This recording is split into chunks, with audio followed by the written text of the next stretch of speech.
already in the process of getting my YouTube ads, buy silver now, plastered all over the internet when people go to CNBC and they hear the silly things like 5% inflation with 24% increase in home prices.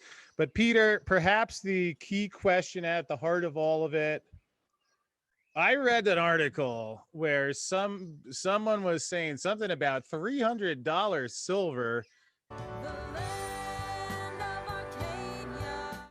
Well, hello there, my friends. Chris Marcus here with you for Arcadia Economics on a Tuesday in the silver market, June 22nd, which, could seem like just any other time in the world, although sometimes when you look back in time and see when things started to change or happen, and, most people say, how come nobody told me? How come nobody warned?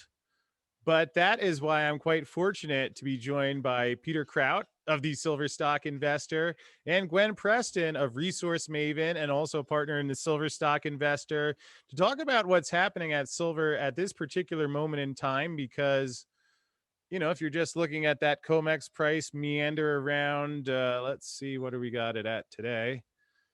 $25 and about 85 cents. So obviously, why would any fool want to buy silver in a hyperinflationary environment like this? So to dig in, I am joined today by Gwen Preston and Peter Krauth again. So welcome on in. And how are you guys doing today? Thanks for having us, Chris. Thanks for having us. Well, it's a pleasure to have you back on the show. And what would you say to folks who are watching Central Bankers Gone Wild? We had a 5% CPI print last week, which I would have thought, maybe the alarm bells would go off around like once you got past 2, which was the mandate, or maybe 3, maybe 4, but 5, it's still transitory. Yet that has not phased the silver market, which has been getting pounded. But what do you think's happening? Gwen, why don't you start here and tell people what to think at $26 silver here? So the last week, the things that have happened because of expectations around inflation and interest rates, and then the impact that they've had on precious metals, it's been a pretty insane ride, actually. And a lot's happened. I'm going to try and I'll run through what I think happened, and I'll try and keep it simple. I mean, basically, we were in a position where the Fed kept saying inflation's transitory, like that was their word, right? Inflation's transitory, inflation's transitory. We're not going to worry about it. And a market that is obsessed with an ultra accommodative Fed that never wants any tightening of any sort and wants the Fed to let inflation do whatever, can't do that, was like, sweet, they're never going to tighten again. And apparently 2024 was far enough away that everybody was comfortable with that. And then last week at the FOMC meeting, that meeting wrapped up, Powell came to the podium and he basically said, well, maybe inflation isn't totally transitory. And so here's where the irony just gets acute. So if inflation is more than what they had been saying, that should be good for precious metals, right? The whole thing about precious metals is negative real rates. And yes, the fact that they acknowledged a little bit more inflation meant that their dot plot of interest rate expectations suggested that in 2023, I don't know if you've looked at a calendar lately, but that's still a long time from now, there might be one, potentially 2 25 basis point interest rate hikes. In 2 years, there might be 50 points, probably only 25 points in 2 years. And yet this is happening because they're saying, well, inflation's actually real. It's happening. So yeah, that 5% print that you mentioned, yeah, that's a real thing. I'm not saying it's necessarily going to stick at 5%. Obviously, these things fluctuate, blah, blah, blah. But the irony of the reaction here was just ridiculous. So the market flipped its lid and said, oh my God, the Fed isn't going to remain ultra accommodative forever. We need to panic. And so they sold off gold and silver, which is completely illogical because interest rates are remaining pretty much where they are. And inflation is now better supported as like a real thing. So real rates are more guaranteed to be negative, even from the official line from the Fed. So that's better for precious metals. But precious metals still sold off.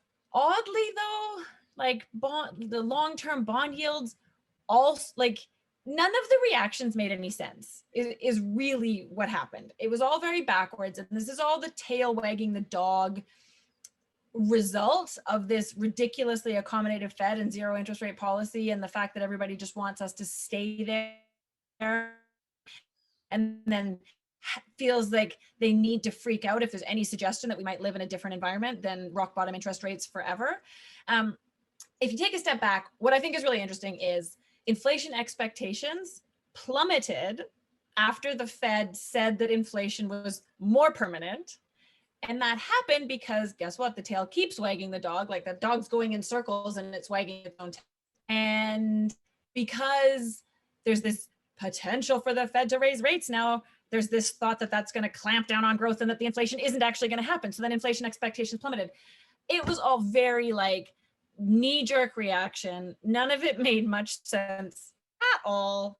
And if you try and just take a step back, I think we remain in the same place, which is that we're in like a very debt-laden environment, and like interest rate hikes 25 points in 2 years. Sure, I don't care, because inflation is much stronger than that. A lot of the forces that are creating inflation are not transitory. And so I think we remain in a negative real rate environment for quite some time, which is why I remain bullish on gold and silver. So this last week of roller coaster ride was ridiculous, ironic, circular, all kinds of things. And I think that there will be a few weeks still of the market falling out from this and sort of figuring out, you know, what the masses will assume going forward. But the fundamental picture hasn't changed, even if the dot plot now shows 2 basis point or 2 interest rate hikes in 2 years. Yeah, well, that makes a lot of sense to me. Obviously, a lot more sense than what Ben Bernanke Powell said last week, because here we see the balance sheet. Oh, we've crossed $8 trillion. Congratulations to the American overlords. And again, I'll skip right ahead now. This is why I would recommend the Silver Stock Investor, where people are talking about this type of analysis rather than the Wall Street brand. And we'll come back to that later. That is the newsletter that Gwen and Peter have digging into silver. I think the only one out there that focuses just on silver. So as you can see, great intuitional entrepreneurial sense, as well as mining stock analysts. Here is the consumer prices jumped to 5% in May. Now, I know they said it was transitory. It was 4.2% the month before that. So now we're 2 months, and these are year-over-year averages. But why get caught up in silly details like that? Because instead, so this was 2021. Gwen, as you were quite astutely pointing out common sense, reminded me, here's an article that I wrote back in April of 2018. Jerome Powell, in front of Chairman Jeb Hensarling, first asked Powell, with respect to normalization, I think you had said publicly that you expect the new normal with respect to the size of the balance sheet to be roughly 2.5 to 3 trillion, and to get there over 3 to 4 years. Do I understand that correctly? Powell just looks back at him, nods yes. So they said they were going to taper. They tried, so that never happened. And when they say 3 to 4 years out, or in 2023, that means it's not going to happen. And Peter, where does that leave us? Well, I mean, on behalf of anyone who doesn't own yet enough silver or gold stocks, I want to say a very big thank you to Jay Powell, because he just gave us an amazing opportunity to buy a lot of this stuff on sale. So, he did do something useful in that respect. The other thing I wanted to say is that maybe, some of what I think is kind of missing about these Fed statements or the comments and the press conferences that they make afterwards are talking about. I mean, really going to do it this time, right? Right. So we're really going to talk about when we might really do it. next time. Right. What happened Or in to a couple of 2023. months ago? He wasn't even thinking about raising interest rates. Now he's like 2023, we might do it. So, and as both of you pointed out, I mean, here's the chart. There's silver getting clobbered from the 16th, called 27.75. I mean, in the face of that transitory 5% inflation. And actually, I promised you guys that I would throw a curveball trick question, not make this some fluff interview. Last Thursday morning, mi amigo Dave Kranzler of Investment Research Dynamics, he sends me a text saying, can you check in with Andy Schechtman at Miles Franklin about what's going on? Because I just talked to someone at Monex and they said, like, the phone won't stop ringing, people are buying. Wow. I call Andy Schechtman at Miles Franklin. He says the same thing. So here, which day? I believe the 17th, was that the Thursday? I believe so. Yeah, that was the real pounding. Yes, and this was Friday to close out the week, give a little hope back and then crush it down again. Andy Schechtman says the same thing. People are buying. I said, was it something in particular? And he says, no, they just know the thing's rigged. They're like, all right, when there's people, 120,000 people on Wall Street Silver, they're sitting there taking pictures of their photo, scooping it up. So here's the LBMA's report telling us back a couple of months ago, fears emerged as to whether there was enough silver should demand continue at that pace. Managing what was at some point in those few days in late January, potentially a challenging situation. Only matter of weeks before London's existing stock was used up. And now, while inflation is soaring out of control, whether the Fed realizes it or whether they realize it and aren't telling you the truth, all the talk about tapering. Hey, here's 2018 when I wrote the article. Yeah, they tapered it 4 trillion higher, you know? So, and then Gwen, I will give you the first crack at this one. What would you say if U.S. existing home prices, which is mortgage and real estate, is like probably the biggest chunk of the whole economy, the figure was nearly 24% higher than a year ago. I mean, they probably don't count that in the BLS statistics, but okay, based on that, and based on this, and based on what the Fed said here about it being, they're going to taper, and based on here how it was, the subprime was contained, which makes more sense, that this is transitory at 5%, or that if mortgages are up, home prices are up 24% year over year, which is more likely of reality? I can't figure it out. Gwen, what do you say? So I think the fact that the market is so hyper focused on interest rates, like 25 basis point potential raises in 2 years. I mean, it's ridiculous, the hyper focus on this stuff. Like, it's totally ridiculous. But I mean, should I say this, like, to Powell's credit, I think what actually was happening here is that he knew, or they knew, or whatever. Maybe I'm giving him too much credit, but by suggesting that they are thinking about raising in 2 years, they pulled inflation expectations down, and they may well have erased their own need to raise rates.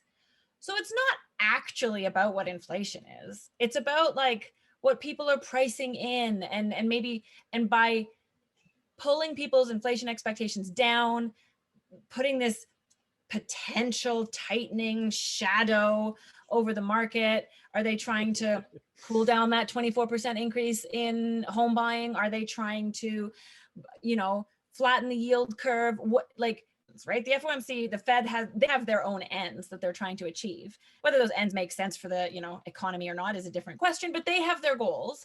And suggesting that they're going to increase rates in 2 years basically achieved the goal of what an interest rate hike would have achieved. And now they probably don't even need to do it. And that's great for them, because guess what? There's debt out the yin yang, $8 trillion. Not that the $8 trillion debt really matters, because there's direct monetization of that debt happening right now. So, like, does it matter what the debt is? We're in modern monetary theory. We live it. That's what an $8 trillion and increasing debt actually means. But they can't raise rates. Nobody can afford to pay any real interest rate on that level of debt. And so they needed the yields to come down. They needed rates to come down. And so they put that little, maybe we'll do it thread out here. And it's just because everybody's so hyper focused on, you know, the details of every word that comes out of his mouth that he achieved his goal without actually having to do anything. Well, I hear you. That's why I read The Silver Stock Investor by Peter Krauth and Gwen Preston, because Peter, hopefully you can help me out of my flying saucer here and some of my silly conspiracy theories, because I get confused when I look at actual data and stuff, which I know is not popular in today's Wall Street brand of economics. But as you can see here, that whole thing that caused those fears to emerge of the London Bullion Exchange running out of metal was that over that 3-day period, you had about 118 million ounces added to the silver trust, which may not sound like a lot in today's hyperinflationary culture. But even if you back out on the 20-year chart, that spike there, and there's like a couple of them, basically 2 out of those 3 trading days, the Friday and the Tuesday, when the price of silver fell 10%, you know, you blew away any record in the history of silver trading. So it makes sense why the LBMA was running out of metal. Yet here, as you quite astutely point out, and there's what the Silver Stock Investor by Peter Krauth looks like. And rather than watching CNBC, I come down here and I notice if we have the 2021 forecast, you know, I mean, they're still running a pretty big deficit, yet if we had 331 million ounces go into these trusts last year, and we had 120 million ounces go in over a weekend, what would you say about that figure? Do you see the demand really going down that much? So that doesn't look realistic to me at all. I certainly don't expect that kind of number by the time we get to late summer or early fall. I think that'll probably get revised. And you know, something that like the way the Fed revises their like numbers are like, oh yeah, by the way, we were off last month too. Exactly. And actually to Gwen's point, you know, what I find a little bit disturbing about how the Fed acts is that it's all about managing expectations. It's not about what do we really expect and what should we be trying to achieve. It's more about what do we want you to think and what are the implications of that. And so far, I mean, at least so far, you know, it's like they say, you know, the party runs until it runs, and when it doesn't, it won't be so much fun. But in the meantime, the party's on, and they're pulling off and pulling things out of their bag of tricks. But you know, it's not going to last. And like Gwen again saying earlier, I also don't. I mean, it's clear to me, at least the reaction was an overreaction. I don't see any kind of realistic, true raising of rates. I mean, we're in a 40+ year bull market. If you go back to 1980, what are the odds that that's going to last another 3 or 4 years? Well, you know what? Maybe with all this kind of stimulus, maybe, but I'm not so sure. And if there is some kind of a major pullback, are they really going to start raising rates? I seriously doubt it. I mean, the Fed might say they don't care about the stock market, but they absolutely do. There's no question in my mind. I think they stopped pretending that they don't care about the stock market like 2 years ago. They used to be very clear. They used to say, we don't care about the stock market. And then they blatantly intervened. And then now they can't even pretend that they don't care about the stock market anymore. Exactly. They definitely blink. They blink. All right. Well, Gwen, I see that you're warmed up, and it sounds like you're ready for the trick question as promised. So if over Silver Squeeze weekend, you remember how Saturday night the bullion dealers started going offline because they did not run out of metal, but the supply that they had hedged. So some of them suspended sales Saturday night, and then Silvermore on that Sunday morning, January 31st. By Monday morning, you had JM Bullion being interviewed on CNBC. So when the price went over 30, you saw a buying panic. Would you say that word now, given the context of what we've witnessed, is safe? I mean, the LBMA was panicked. So is it fair to use that was a panic? Yeah, I think, yeah, I mean, you are far more up to speed on all the various players and forces and reasons from both sides that people would have been panicked about that. But yeah, for sure. I mean, I think it was pretty apparent that that happened. Now the panic was actively obscured because there's about a lot of people out there who wouldn't want the masses to realize that there was panic.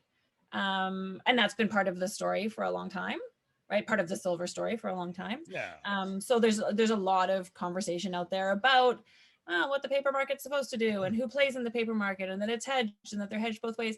And of course, there is truth to that. There are definitely major players in the silver market who are hedged both ways. So as with most things that are said, there's truth, and then there's like how applicable it actually is.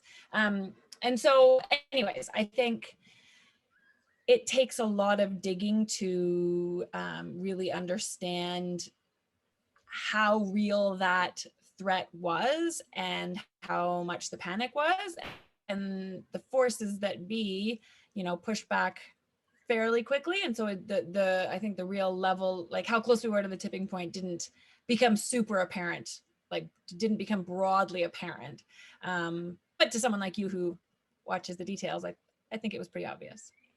Yeah, I mean, certainly Acting Commissioner Rostin Benham of the CFTC, who's been suppressing the evidence I sent explaining this months ago, when he commented at the Boca Raton Futures Conference that it seems, maybe a lot of the bankers attended. I had to search it out on YouTube, but when he talked very specifically about the price controls to control the sort of the price and the volatility of the silver contracts, tamping down the price, tamped down what could have been a much worse situation in the silver market. Market structure, which we find out later is actually voted on by JP Morgan, Citadel, and Goldman Sachs representatives. So, certainly the definitions can get blurred, astutely pointed out by Gwen, although you're not off the hot seat yet here, because let's just say, could we say simply that based on the fact that bullion dealers, their supply of hedged metal got sold out. I had several of them describe people just wanted metal. They didn't care what the premium was. They just wanted it. And that, of course, the LBMA confirmed that they were scared of having their whole scheme blown up. Just would that be fair based on those definitions to say that was fair to describe as panic buying? Wouldn't be, yeah. Not sensationalizing here. I think that's fair to describe. Yeah. Okay. So if the price of silver goes over 30, and we see panic buying because there's a rush to get in for obvious reasons, and then you have to have a massive price fixing operation, including JP Morgan representatives. And if your lawyers would like to reach me through the website, I'd love to discuss it. Goldman Sachs or the CFTC, that doesn't have any comment since they talked about the price fixing operation. So if they have to do that and people panic buy silver when the price goes up, then when they rig it lower, as we found out last Thursday, even when the price goes down, the phones are ringing off the hook. So my long-winded trick question to you, Gwen, what direction does the price of silver have to go where the people stop buying? Because if it goes up and they buy more and it goes down, they buy more, what direction does it have to now go so that those 120,000 people that have joined Wall Street Silver since February stop buying and posting pictures and making meme videos about that? So that's an interesting question. So my thoughts are, should the price erode consistently over months, then the crowd that is reasonably new and supporting silver and interested in silver and supporting silver might get bored, right? Or might lose faith in the argument. And that doesn't necessarily speak to the argument itself and the fundamentals. That just speaks to, that investors there's a lot of options out there when you're investing. And so if the thing that you were focused on isn't really happening, well, then it's easy for your attention to go elsewhere. So should the price erode, and I don't know, sustainably for 6 months and, get down to $18 and just look super boring, and there isn't any events, and catalysts happen in that time frame that don't spark the price higher, right? So I think you need like a consistent, sustained thread of like blah for the momentum that has built up of late to ebb. That said, you know, there's a lot of fundamental silver bulls out there who understand the fundamentals more. And everything that I was saying before about how this market is like so obsessed with the Fed and accommodative, you know, being ultra accommodative and all these things, we're just in a very weird place, like all told in the markets, right? And so first of all, I think that very weird place is fundamentally supportive of precious metals. I said that right at the beginning. Second,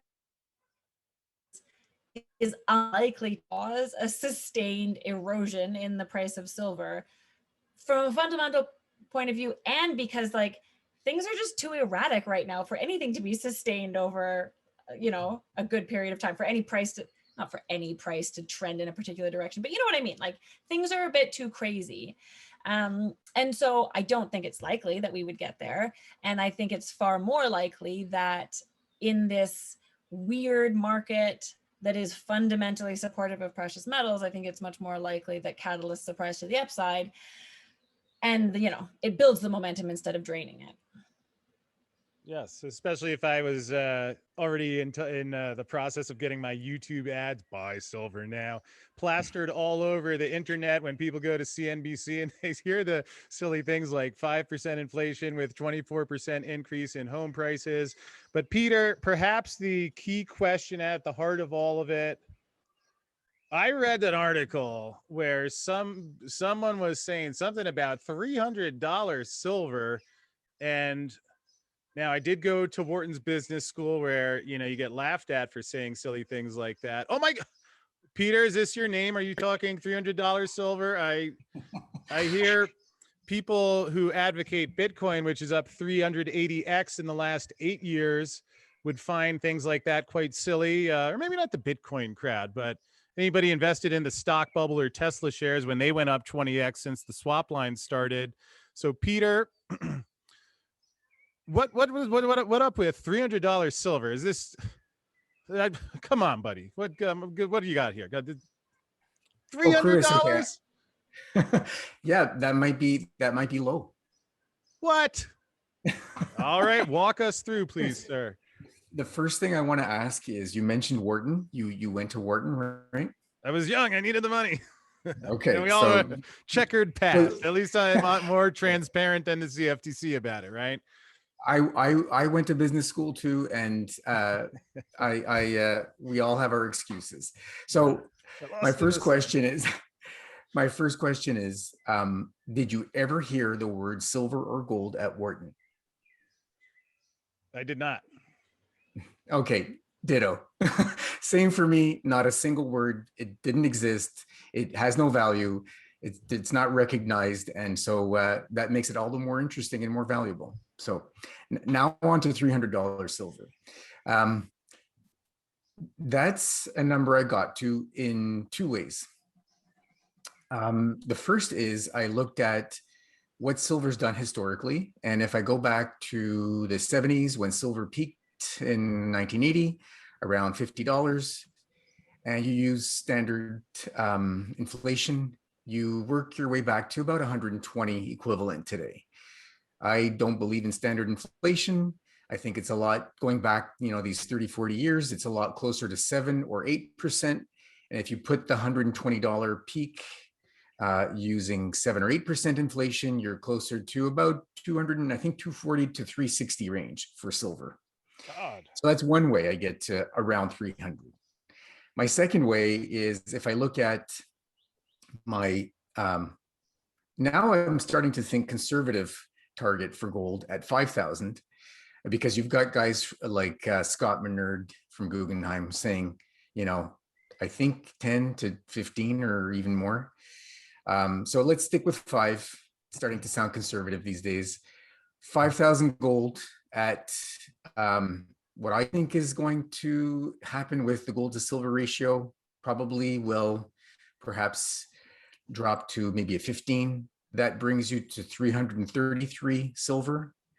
And so 333 is somewhere between 240 and 360, and 300 is a nice round number. So let's stick with 300. Well, Peter, what if I said that if we're going to get all mathematical about it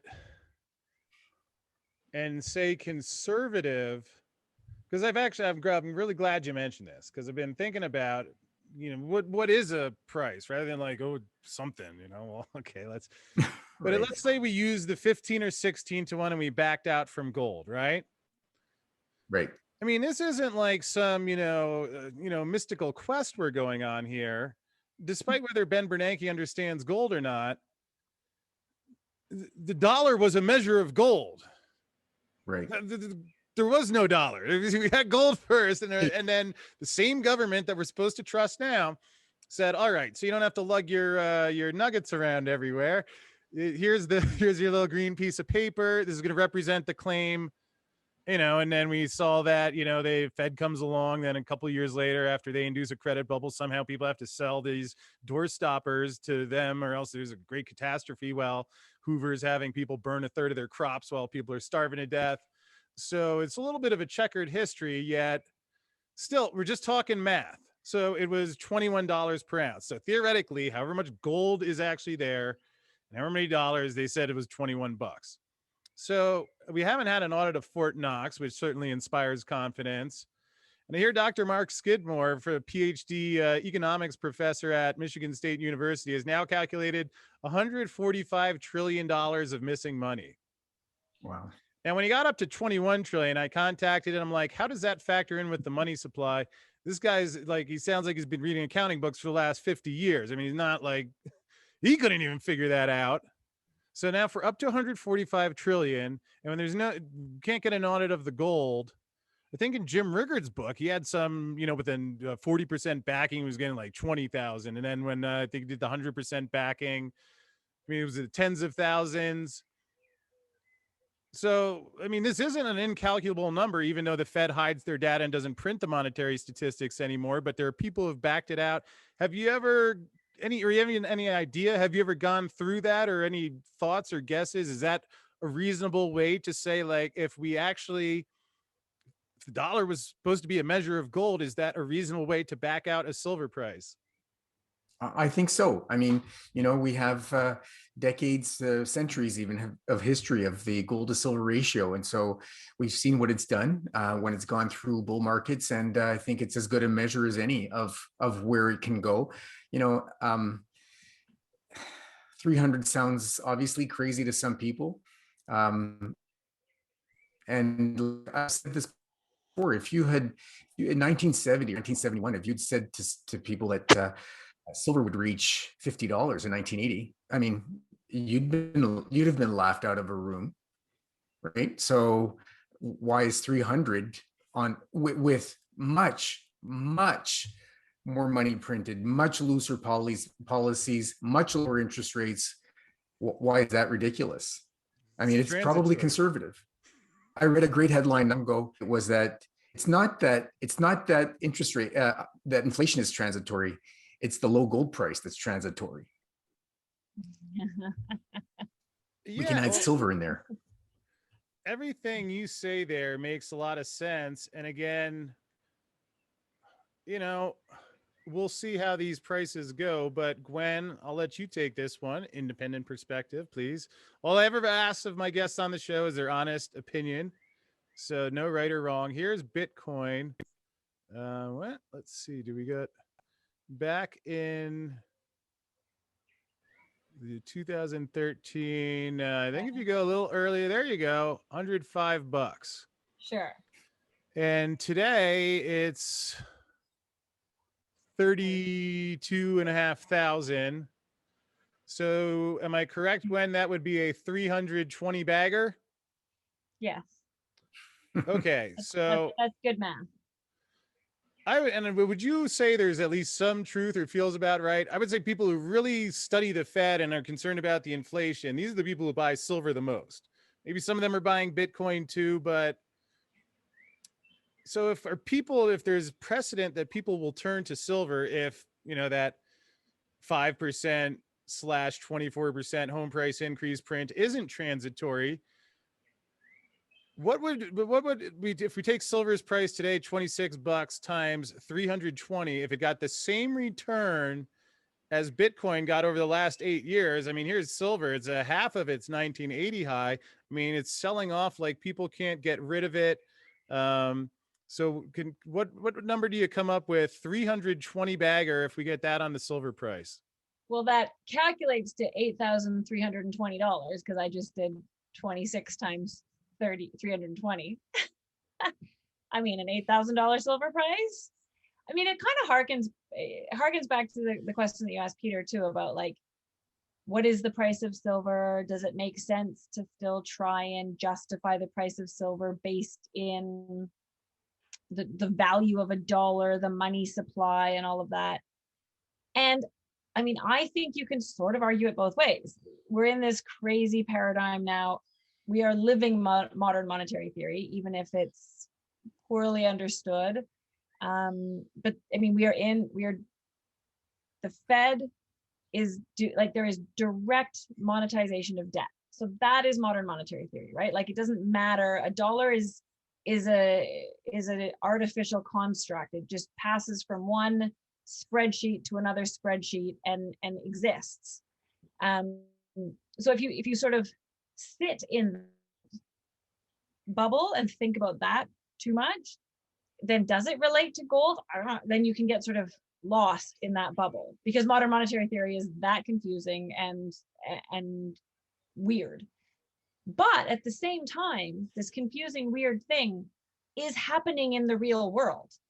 And it's not the first time it's happened. I mean, like the classic examples that we have of hyperinflation all started with the government doing the same thing. They didn't call it modern monetary theory because no one had come up with a highfalutin name like that, but they started with with direct monetization of debt and just creating money out of nothing.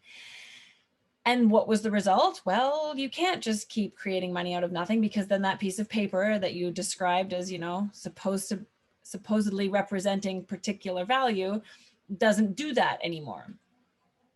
So then everybody's lost.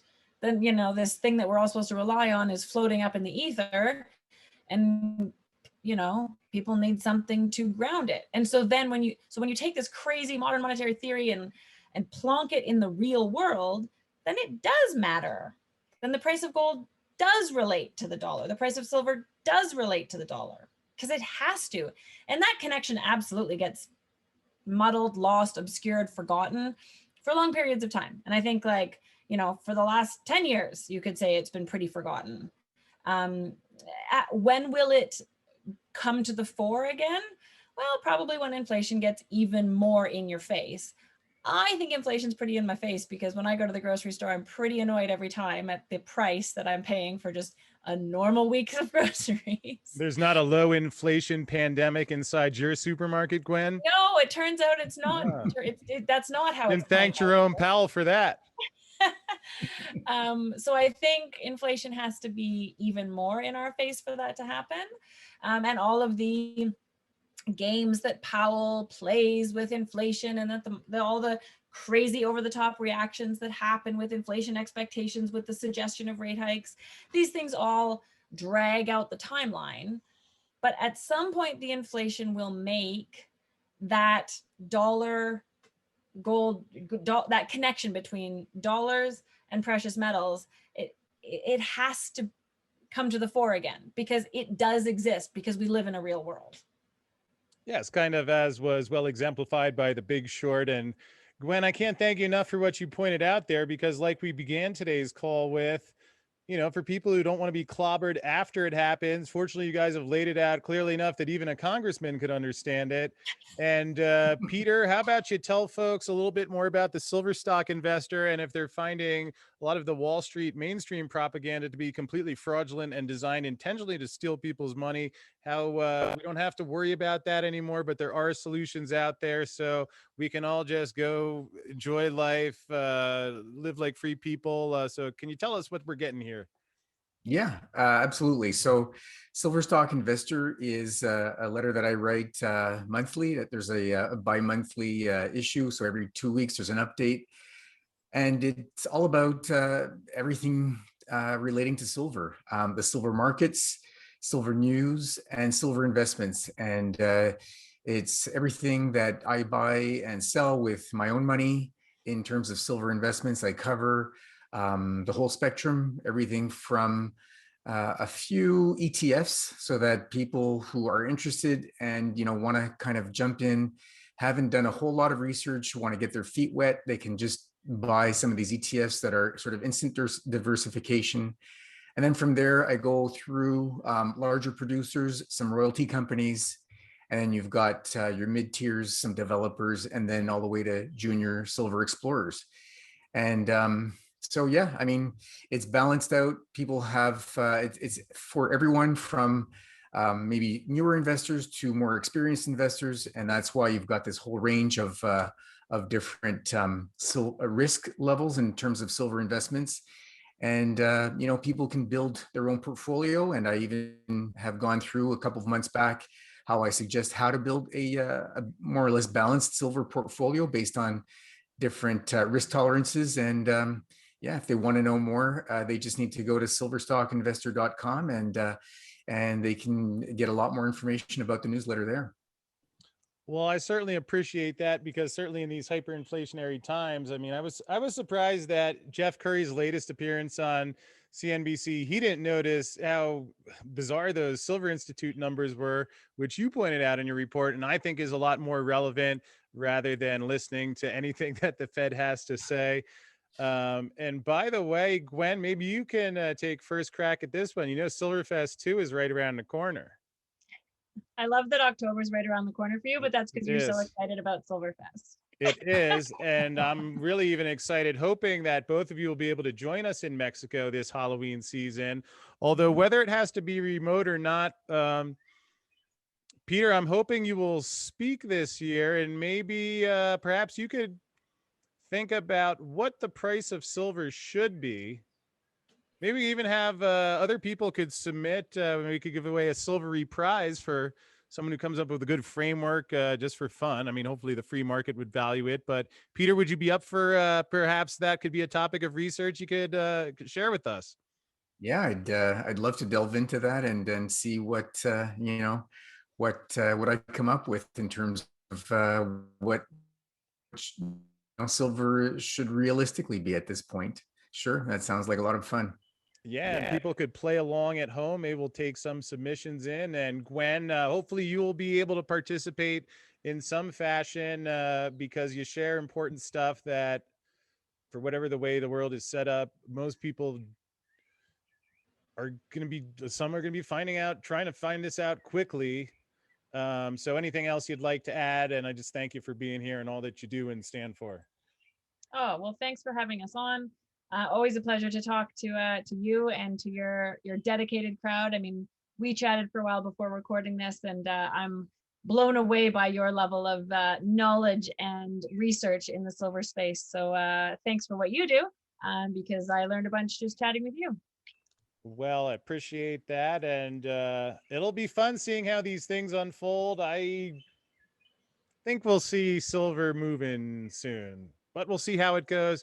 Best part, Peter and Gwen, you both in the newsletter, you give advice where maybe it's next month, maybe it's next year, but when you understand what's going on and why people are saying the things they are, and then you have, I appreciate honest advice that you guys share.